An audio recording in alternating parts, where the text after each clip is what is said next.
Axis and Allies, 1942, second edition. Back with another one here today. I don't have the board out, but still doing some strategy. This time doing purchases, which are specifically for the first round. I know somebody was asking about what some good purchases would be, and I've laid a few out here. So let's go ahead and start with the Soviet Union. They start off with 24 IPCs. And basically with the Soviet Union is your more for defense. So let's go ahead and check out this first purchase. So 8 infantry. This is what I like to do personally. It's a good start off to the game, especially since Russia doesn't have that many units. Good defense. Moving on, a couple more infantry with this purchase here. That could be for the first round as well as a fighter. However, I would more so go to the infantry rather than the fighter. Fighter can provide some protection as well as offense, and that's why you would really buy a fighter, so you can go in and leave the fighter from the territory so it doesn't get destroyed when the Germans come and recapture it, which is good. Moving on over here, 4 tanks. I have mixed in a couple bad purchases just so you know what they are, and this is one of them. In my opinion, this is a bad purchase because now it only takes 4 hits to destroy those tanks, rather than 8 hits to destroy all those units. 4 hits to destroy the tanks, they cost more. If you lose them, it's even worse because they're not cheap. They cost 6 IPCs, and compared to a couple other ones, they might be better, but I do not think so. I think it's better to go offensively with a fighter, and it's better to have more units that Germany has to go on through. Moving on over here, a couple more infantry, 6 infantry and a tank. This would be good, but I still think 8 infantry is the best. You get some offensive value with this, however, you cannot take your tank back out of combat. Back out of the combat it was in, unlike the fighter, and your fighter could be safe. This would be a better one compared to this, in my opinion, which buying some offensive value with those artillery, and then with the infantry, some defensive value. And this is another one of those bad purchases, buying a navy. So I've got a cruiser here, and to transport, as well as the infantry. With Russia, or I mean not Russia, the Soviet Union, that's what the nation is called. Soviet Union, really want to focus more so on defense and not going Navy. Only time you would really go Navy is if Germany is done, Berlin is captured, and you're going after Japan to finish them off. That's the only real time you do that. Let's go ahead and move on to Germany. They start off with 41 IPCs, and right here I've got a well, I guess kind of small. Still a lot of units, mainly for land going against the Soviet Union. This would be, I wouldn't call this the best purchase, in my opinion, just because infantry are better. Even for offense, when they can take up hits. However, they can't travel that far. This would probably be more something I would do. Buy 2 tanks and the rest infantry and save maybe $1 or 2 while doing it. This way, I can take those infantry and move them later on up to Leningrad, as well as the tanks, and recapture that if it's not already captured. If you're going more for a London attack or a sea line attack, you can buy a couple transports. Here I have 3 transports, which cost 7 IPCs each, as well as some defense. However, this is a bit risky if the United Kingdom is coming after you, and you don't have much defense for it, because they start off with 2 fighters and a bomber, and that easily could take out a couple of those units. Moving over here, if you're going for more of a strategic bombing type of deal, or even going after Moscow or London themselves, that way you can fire these off and they can get to it in time. That would be okay purchase. I wouldn't probably do it on the first round, just like I wouldn't probably do that purchase in the first round, maybe second round, third round, so on and so forth. I got that one. Let's move on up over here. So this would be a bad purchase. You're looking at this and like, whoa, look at all those units. You're building up your navy and you're building up your land. However, if you divide your resources offensively between the United Kingdom as well as the Soviet Union. Eventually, that will lead into a German loss. So you want to make sure you're not going into it, especially since you're buying a transport. That kind of shows you're going after London. However, you won't be able to bring enough units into London, and it'll just be a waste of money. Let's jump over here. Here's another naval build. However, I would say this is a lot better one. You're buying a tank, or 2 tanks, as well as infantry, as well as 2 subs. Unlike this one is more for defense against the United Kingdom and the United States, preventing their naval units from coming across into Europe, which is a good thing, so you don't have to recapture and waste units on, say, recapturing Paris or something.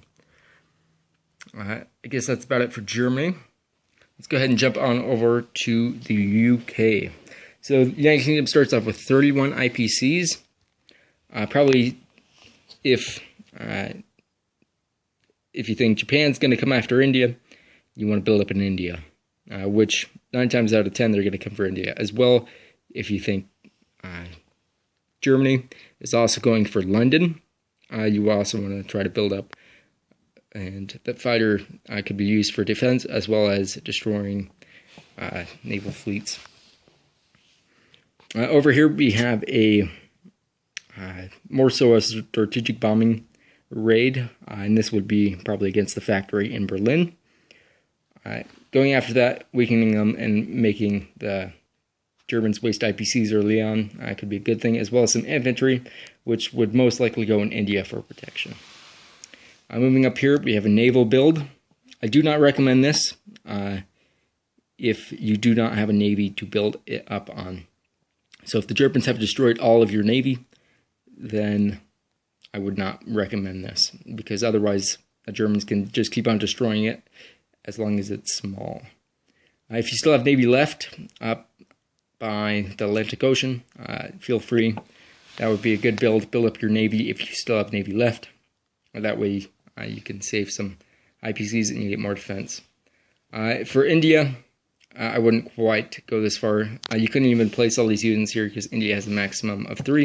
And that would be 40 naval units. As well as Japan can take all its forces and destroy it quickly. I quite wouldn't do this in the first round just because of India and London. You might want to protect those, buying 3 fighters and saving $1. Doing that is good for offense and defense. However, going against hits rather than getting, say, 3 hits, they only have to get 1 hit to knock out the units the enemy does. Here is a more interesting technique that I would like to try out. I have not quite tried this out. I've seen other people do it, and they've had more success. Obviously, I haven't had any success with this type of thing because I haven't tried it out. But what you do is you buy 3 infantry and put them down in India, save the rest of your IPCs for the following round. And that way, say you get another 31 IPCs, you've got 22 IPCs left, plus 31, and that could build a new navy for you in the Atlantic Ocean to go against Europe, which would be a good strategy. As well as I've seen UK not buy anything. They save all their IPCs and really just focus in Europe and trying to knock out Germany early on. That way, the Axis will not have much of a chance of winning. Moving on here, again, if you still have your navy somehow, by a miracle, go ahead and try to build it up. I've got a battleship here. Maybe you have a destroyer and cruiser left. That would be good for the Atlantic. Not so much for the Pacific. That's why those infantry are there, to go to India and help protect that. I can't stress enough that India is vital, and you want to protect it early on. Spend some money there to prevent and slow down Japanese coming in. So yeah, let's go ahead and move on to Japan. Basically, if you think America is going strong in the Pacific, you want to also build up your naval fleet. So most of these purchases, if not all, could be good purchases for this. Here's a fighter that can get easily down into Asia, because your main goal is to go for Asia, get Calcutta, maybe even after that move on to Honolulu and try to achieve victory that way with help. So offshore bombardment could be an option. However, this is a little late in the game. Even though it's the first round, your Navy is most likely already working its way down to India. And by the time you get India, this might be arriving there right then. So that could be good for building up and matching whatever the United States builds. Oh, and something I didn't mention, they start off with 30 IPCs, and that would be maxed out. Over here's a bit riskier strategy buying infantry, which is good for protection. Still building up your Navy, however, building a transport. When building transports, it's harder to defend them. You have to devote more units to them unless you keep them together. So it could be a good thing if you know how to defend it and make sure you're not wasting 7 IPCs and letting it be destroyed. But if not, then I suggest not building that. Maybe building another ship or something, maybe another sub.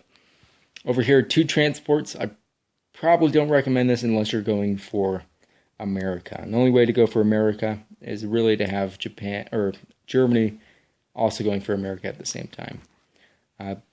Not much build in the fleet. However, if America is not coming, that could be a good thing because you won't need to build up that much. Still some infantry to go to the mainland or for protection. Over here, building up the fleet some more, this time an aircraft carrier. This way you can get your fighters out into the sea, which are good for defense. And I'd say more fighters usually wins the battle. As well as some infantry to spend those last IPCs. Moving up here, building a ton of land units and a plane. I would not suggest doing this. When you do that, you're basically just wasting your IPCs. You're just getting units stuck, especially since you only have 2 transports to transport to the mainland. That would not be good. Buying a battleship and a destroyer, that would also be good. You'd save 2 IPCs with it as well. Oh, sorry about that. Just totally nudged the camera and all. But doing that, you can save IPCs as well as match up to the American fleet. Okay, United States of America. 42 IPCs is what they start off with. And a couple things you could do. You could buy 2 battleships. That is a good thing as long as you have a fleet to build it up. Otherwise, you might be wasting your money if they come in and take it. Over here, aircraft carrier. This could be good for either side, either Pacific or Atlantic. Going to Europe, this way you can take fighters. They can go into Europe and fly back and be able to land on the carrier, as well as a transport, getting more units into Europe so you can capture better, as well as hold on to territories more, and a sub for protection for the fleet. Moving up here, a couple more transports and destroyer. This could go for either end.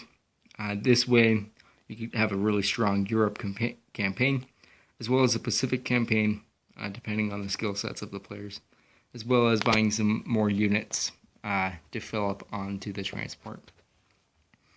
This would not be a good thing, just pointing out right now, not buying air or land, or air or naval, I mean. Buying land, that is. Doing this,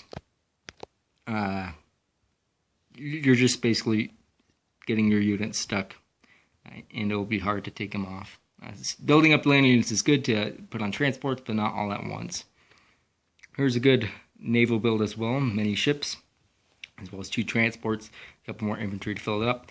This could go for either side. Most of these things go for either side. You can go offensively in both areas of the world, and so taking those things would be good. Here's more naval. This would probably be more Pacific going forward, just because it has a carrier, as well as filling up the carrier right away to match up with the Japanese. Basically, you'll keep on building up your fleets with both these nations, and then there'll be a big battle. One side will win, and that will kind of decide the war for a while, or decide the war right then. Hopefully you found this interesting, and hopefully you agree. well, I guess you could disagree with some of these purchases. Obviously, I've mixed in some bad ones like there, just so maybe you don't do them or new players don't try them out, just because they won't be that successful. Anyways, thank you for watching, and I'll catch you in the next one.